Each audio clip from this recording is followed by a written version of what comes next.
बिस्मिल्लाहिर्रहमानिर्रहीम, अस्सलाम वालेकुम। मैं हूं मोहम्मद जुनैद अलीम। उम्मीद है नाज़रीन आप सब खैरियत से होंगे। नाज़रीन, कतर पर इजरायली हमले के बाद अब सबसे बड़ा सवाल यही है कि मुश्तरका तौर पे अरब दुनिया का या मुस्लिम उम्मा का, इस्लामिक कंट्रीज़ का रद्द-ए-अमल क्या होगा, जवाब क्या होगा। क्या ये सिर्फ सिफारती जवाब होगा, सिंबॉलिक जवाब होगा, या फिर अस्करी जवाब होगा, मुंह तोड़ जवाब होगा। इसको जानने के लिए कुछ फॉलोअप्स हैं, कुछ अहम डेवलपमेंट्स हैं।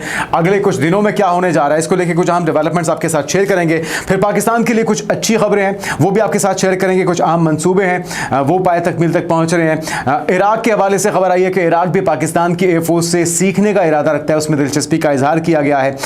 उसको लेकर कुछ डिटेल्स आपके साथ शेयर करेंगे और आपको आखिर में खबर देंगे कि अमरीकी जरीदा है फॉरेन अफेयर्स, उसकी तरफ से पाकिस्तान, भारत और अमरीका के दरमियान जो एक ट्राइका है, जो ताल्लुकात में मबनी रिलेशन है, उसको लेकर कुछ अहम हकायक सामने रखे गए हैं। जिसके बाद हम देख रहे हैं कि न सिर्फ मगरबी दुनिया बल्कि बहुत से ममालिक जिसमें कनाडा और अमेरिका शामिल है, उसकी तरफ से हतमी ऐलानात और फैसले हो चुके हैं कि अब उनकी तरफ से भारतीयों के लिए अपने दरवाजे, अपने मुल्क को मुकम्मल तौर पे बंद कर दिया गया है और 80% से ज़ायद जो वीज़ा रिजेक्शन है उसका सामना भारतीयों को करना पड़ रहा है। तो एक एक करके नाज़रीन तमाम खबरें आपके साथ शेयर करते हैं। सबसे पहले तो ये देखना होगा कि पिछले 3 से 4 दिन के अंदर इस धमकी के साथ साथ कि इजराइल ये बरमला कह चुका है कि वो इस हमले पर रुकेगा नहीं जो कतर में उसने किया है। उसने कहा कि उसके टारगेट जो कि फ़लस्तीनी तंजीम के रहनुमाओं के हैं, वो जहां पर भी होंगे, चाहे वो दोहा में है या मुल्क के किसी भी, दुनिया के किसी भी हिस्से में है, उसको वो निशाना बनाएगा। तो वो अभी भी बाज आने के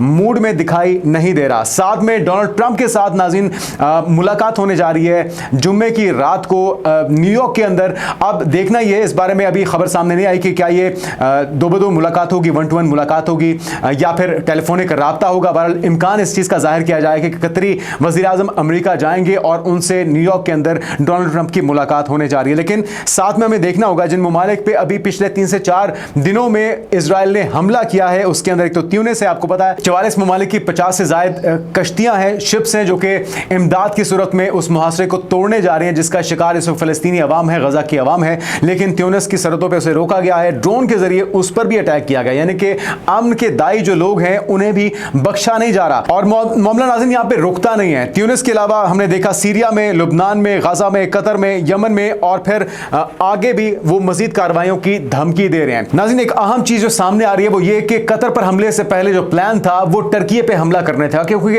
अमेरिका की तरफ से इस तमाम क़यादत को टर्की से घेर के दोहा लाया गया है कि वहां पे मुज़ाकरात कीजिए, क्योंकि वहां पे निस्बतन इस हमले को कवर करना अमेरिका के लिए आसान होगा। टर्की के नेटो फोर्सेस का हिस्सा होने के बायस उनके ऊपर जो रद्द-ए-अमल आना था वो बहुत ही शदीद था मुमकिन तौर पर, और न सिर्फ माशी तौर पर बल्कि नेटो ममालिक की तरफ से भी शदीद रद्द-ए-अमल इजराइल के खिलाफ आ सकता था। तो उन्होंने अपने प्लान को चेंज किया और जगह का तयन भी उन्होंने चेंज करते हुए टर्की के बजाय उन्होंने सोचा कि हम इसको दोहा में प्लान करते हैं। तो ये तो अब चीज खुल के वाज़ेह हो चुकी है कि अमेरिका इस प्लानिंग के अंदर पूरी तरह से बराबर का शरीक था और उनको पता था कि इजराइल की तरफ से कतर के ऊपर हमला किया जाना है। लेकिन अमेरिका ने सोचा कि शायद उसके लिए इस मामले को दबाना या कतर को कायल कर लेना या अपनी तरफ माइल कर लेना दोबारा से निस्बतन टर्की के ज़्यादा आसान होगा। और टर्की यकीनी तौर पे जो दिफाई लिहाज से अपने आप को इतना ज़्यादा मजबूत कर चुका है, उनकी इंटेलिजेंस इंफॉर्मेशन जो सलाहियत है वो कतर से बहुत बेहतर है, इसलिए उन्होंने आफिया जानी है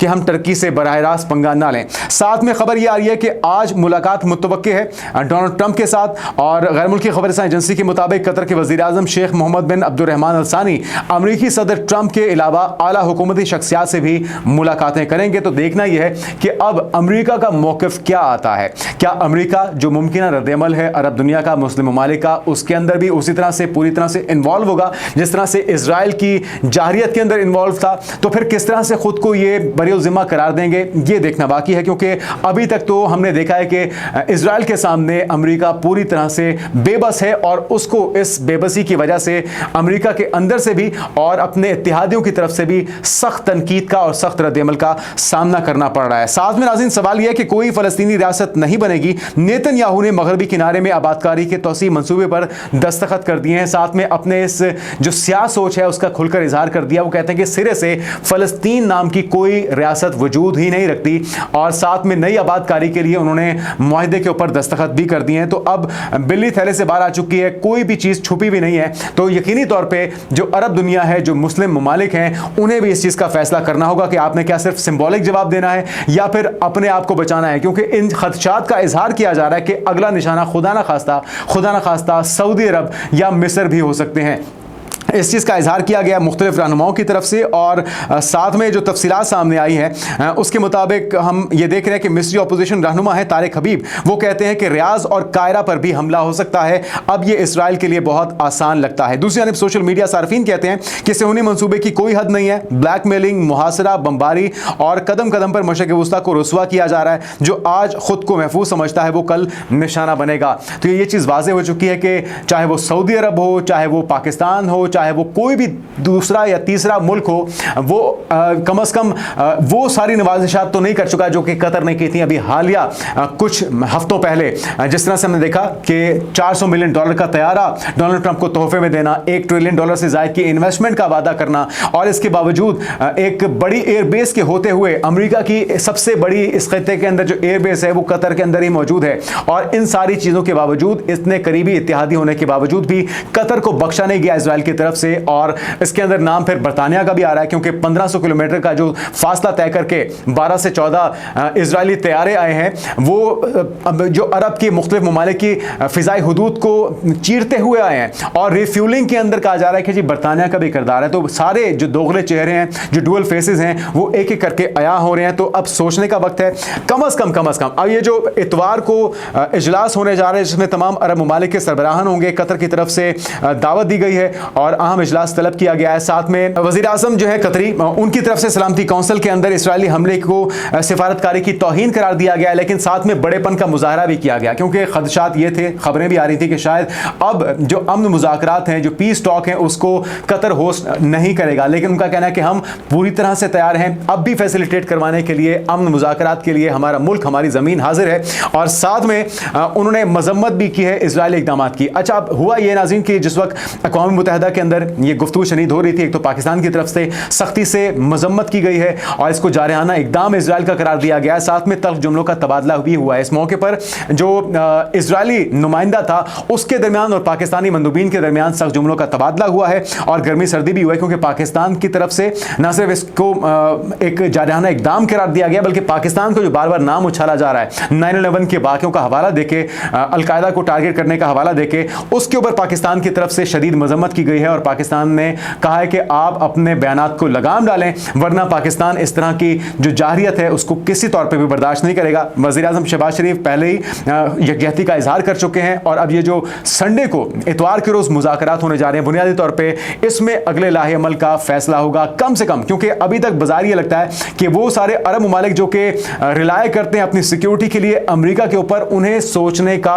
ये आखिरी मौका है। क्योंकि अब नाज़रीन अरब ममालिक को ये सोचना होगा कि वो अमेरिका जो कि रूल्स बेस्ड ऑर्डर को खुद वायलेट कर चुका है 2001 से, जिस वक्त 9/11 हुआ, उसके बाद अमेरिका की तरफ से अफगानिस्तान के ऊपर बगैर सबूत के धावा बोल दिया गया, पूरे मुल्क को तबाह बर्बाद कर दिया गया। 20 साल तक वहां पर वो काबिज रहे और फिर बिलाखिर नेटो फोर्सेस को वहां से निकलना पड़ा। और उसी को देखते हुए भारत ने ये कोशिश की कि पाकिस्तान के ऊपर वो सर्जिकल स्ट्राइक करे या फिर फॉल्स फ्लैग ऑपरेशन के जरिए उसी जिसको कहते हैं कवा चला हंस की चाल अपने भी भूल गया, ये नाकाम कोशिश तो भारत ने की थी, लेकिन ऐसा मुंह तोड़ जवाब पाकिस्तान ने दिया कि उन्हें ये ऐसा सबक मिला है कि अगली बार वो ऐसी शरारत करते हुए 100 बार सोचेंगे। फिर वही चीज हमने देखा कि इजराइल ने उसको वतीरा बना लिया। पिछले 3 दिन के अंदर वो 6 ममालिक के ऊपर हमला कर चुके हैं, जिनका हमने आपसे तज़किरा किया है। एक के बाद एक ममालिक उनकी शर का निशाना बन रहा है और अगला नंबर किसका होगा ये कहना खारिज इम्कान नहीं है कि वो कोई भी मुल्क हो सकता है, चाहे वो अरब मुल्क है, चाहे वो उनका कितना ही करीबी या अहम इत्तेहादी क्यों ना अमेरिका का, उसको बख्शा नहीं जाएगा। तो कम अज़ कम जो हम तवक्को करते हैं वो बाइकआउट होगा मुकम्मल तौर पे, सिफारती सतह पे तमाम प्रोडक्ट्स का बाइकआउट होगा, क्योंकि इस वक्त पूरी दुनिया को अपने बैंकिंग निज़ाम के ज़रिए, अपने प्रोडक्ट के ज़रिए, अपने सरमायाकारी के निज़ाम के ज़रिए इजराइल कंट्रोल कर रहा है। तो इजराइल को तनहा करना होगा हर लिहाज से, उनका मुकम्मल तौर पे बाइकआउट करते हुए।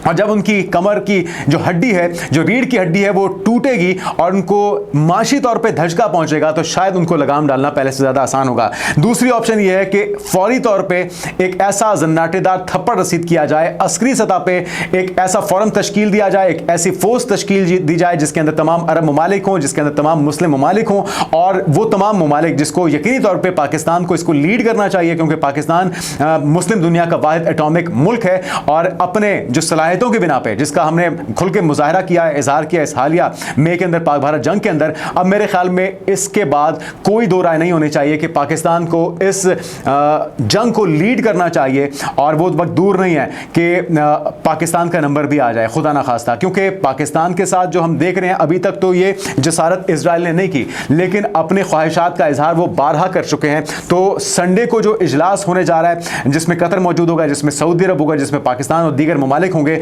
उन्हें बैठकर यह हतमी फैसला करना होगा कि वो अपना जवाब किस नौयत का और किस शिद्दत का देने जा रहे हैं। आगे बढ़ते हैं नाज़रीन, और अगली जो खबर है वो ये कि इराक ने जंगी तजुर्बा हासिल करने के लिए पाक फिजाया से ट्रेनिंग हासिल करने का फैसला किया है। इराकी फिजाया के commander lieutenant general Mohammed Ghalib Mohammed Razi al असदी ने पाकिस्तानी एयरफोर्स के साथ पायलट तबादला प्रोग्राम शुरू करने में दिलचस्पी का इजहार किया है, ताकि उसकी जंगी तजुर्बा से महारत से फ़ायदा उठाया जा सके। और मुलाकात के दौरान कमांडरों ने ताउन में इजाफे के इम्कानात पर भी बातचीत की है। एयर चीफ मार्शल जहीर बाबा सिद्धू ने उनका इस्तकबाल किया और इराकी फिजाया के तरबती निज़ाम और मजमूई ऑपरेशनल सलाहियत को मजबूत बनाने में ताउन के अज़्म का इयादा भी किया है। और इस मौके पर अगर आपके साथ थोड़ी सी तफसीलात शेयर की जाए तो लेफ्टिनेंट जनरल असदी ने पाक फिजाया के एक जदीद और टेक्नोलॉजी से लैस फोर्स में तब्दीली को सराहा।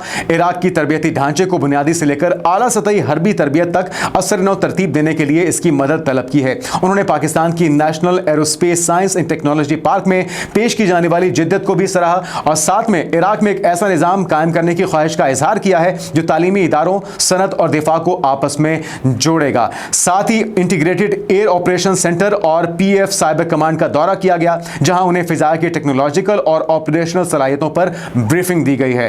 तो ये दौरा जो है दोनों ममालिक के दरमियान दिफाई ताउन को मजीद गहरा करने और फौजी ताल्लुकात को मजबूत बनाने के मुश्तरका अज़्म को उजागर करता है। और पाकिस्तान की तरफ से खुले दिल से वेलकम किया गया अपने ब्रदर मुल्क को कि हम आपको ट्रेनिंग देने के लिए और आपकी सलाहियतों में इजाफा करने के लिए तैयार हैं। अगली खबर नाज़रीन, एक अहम मुआहिदा है वो आपके साथ शेयर करते हैं। UAE की DP वर्ल्ड का पाकिस्तान रेलवे के साथ $400 मिलियन माल बरदार कॉरिडोर मुआहिदा हुआ है। और दुबई की आलमी जो पोर्ट मैनेजमेंट कंपनी है उसने पाकिस्तान नेशनल लॉजिस्टिक कॉर्पोरेशन यानी कि NLC और पाकिस्तान रेलवे के साथ ये बाज़ाब्ता शराकतदारी की है। और $400 मिलियन मालियत के फ्रीट कॉरिडोर के पहले मरहले की तामीर की जा सकेगी, जो कराची पोर्ट को शहर के मज़ाफ़ात में वाक़े बड़े रेल मरकज़ पिपरी मार्शलिंग यार्ड से जोड़ेगा। और यह बात बुध के रोज़ जारी होने वाली एक सरकारी बयान में बताई गई है। तो हम उम्मीद करते हैं इस रेलवे का जो मनसूबा है उसे पाए तकमील तक पहुँचाएगा। रेलवे के अंदर नाज़रीन खासतौर पर पिछले एक हफ्ते के अंदर अहम डेवलपमेंट्स हुई हैं। चाइना की तरफ से इन्वेस्टमेंट के अंदर दिलचस्पी का इजहार किया गया, UAE के साथ ही मुआहिदा हुआ है। तो हम उम्मीद करते हैं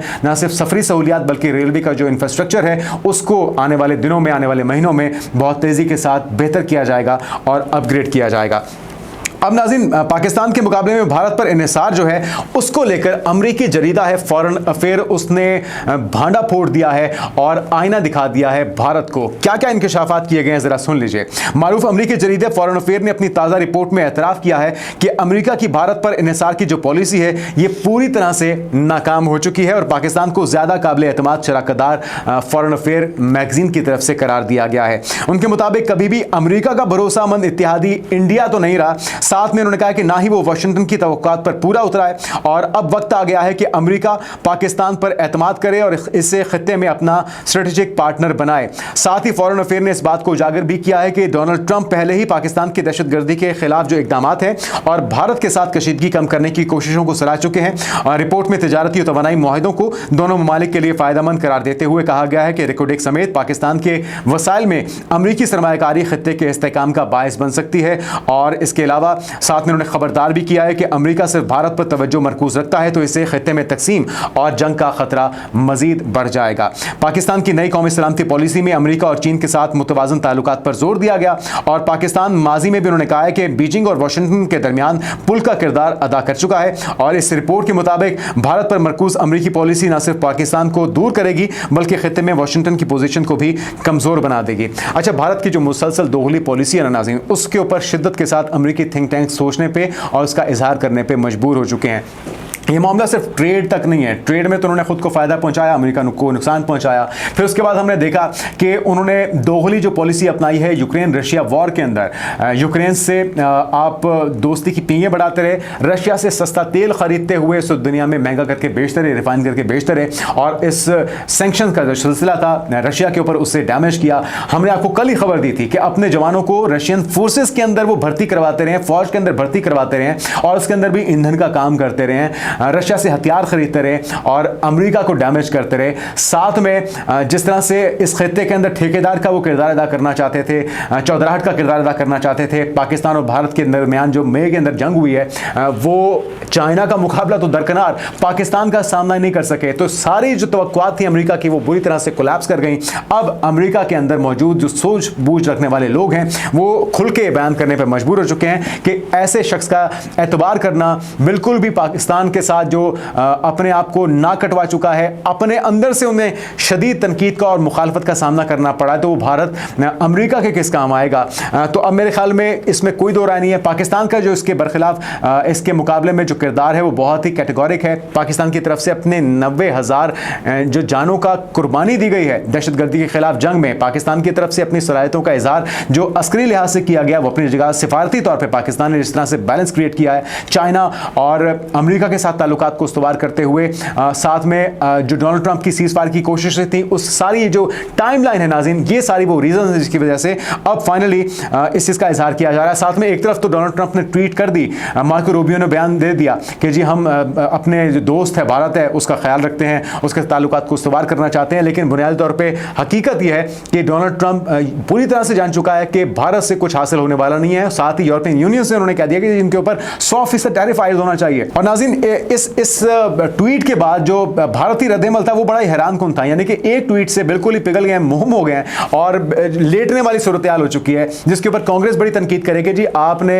इतने टैरिफ लगवा दिए, इतनी पाबंदियां लगवा दी और एक ट्वीट के बाद आप फिर से मोहब्बत की पेंगे आगे बढ़ाना चाह रहे हैं, तो इससे कुछ हासिल होने वाला नहीं है। इस सारी सूरत हाल के बाद नाज़रीन अब देख हम ये रहे हैं कि जो पॉलिसी है वो बड़ी वाज़ेह हो चुकी है और सैंक्शंस का सामना करना पड़ रहा है भारत को। अच्छा नाज़रीन, अब इस सारे सिनेरियो के बाद हम देख रहे हैं कि ऑस्ट्रेलिया के अंदर एहतजाज हो रहे हैं, भारतीयों के लिए दरवाजे बंद किए जा रहे हैं, जॉब हथियाने का इल्ज़ाम लगाया जा रहा है, जो उनके स्टूडेंट्स हैं उनके ऊपर 80% वीज़ा रिजेक्शन देखी जा रही है। कनाडा के अंदर Canada rejects 80% of Indian students visa, what's behind the sudden crackdown explain. ये इसके अंदर इदारे लिखे जा रहे हैं, इसके ऊपर कॉलम लिखे जा रहे हैं, जो कैनेडियन पॉलिसी है। एक तो बैकग्राउंड है, जो खालिस्तान के रहनुमा को मारा गया था, कनाडा के अंदर साजिश की गई थी, रॉ की इन्वॉल्वमेंट उसमें साबित हुई थी, कनाडा के ताल्लुकात उसके साथ खराब हुए, लेकिन उसके बाद जो एक धावा बोला गया है जो पूरी दुनिया के अंदर हम देख रहे हैं कि भारतीय जायज़ और नाजायज़ तरीकों से, लीगल और इलीगल तरीकों से वहाँ पे जा रहे हैं,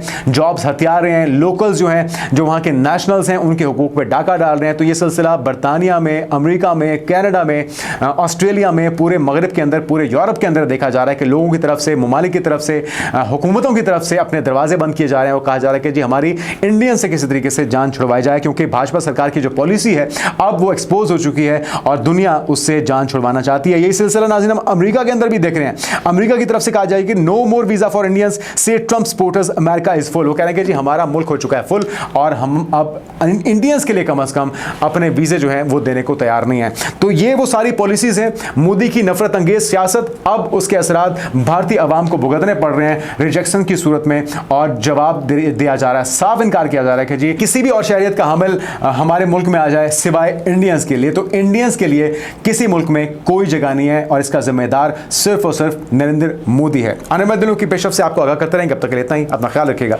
अल्लाह हाफिज़।